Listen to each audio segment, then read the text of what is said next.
இருக்காங்க. எங்களுடைய சாரிகாமா ஜீ தமிழ் புகழ் ஷியாம்லா அவர்களை மேடைக்கு அழைக்கிறோம். ஒரு பெரிய பலத்த கைத்தட்டல் ப்ளீஸ். ஹாய் ஷியாம்லா. அதாவது உங்ககிட்ட இந்த ஒரு கொஸ்டின் மட்டும் கேட்கணும்னு ரொம்ப நாள் ஆசை. ரொம்ப டைம் எடுத்துக்க மாட்டேன். அதாவது நம்மளுடைய ஜட்ஜஸ் கிட்டலாம் உங்களுடைய ஃபேமஸான ஒரு சாங்ஸ் இருக்கு. அது என்னன்னு மக்களுக்கே தெரியும். Any guessing? தெரியுமா? என்ன பாடம் தெரியுமா? யாருன்னா ஒருத்தர் சொல்லுங்க. Any guessing?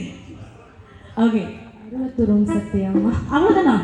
ஓகே, அது அது அது ஓகே. பட் அதுக்கு முன்னாடி ஒரு சாங்ஸ் பண்ணீங்களே, எங்களுக்காக ஒரு ஃபியூ லைன்ஸ்.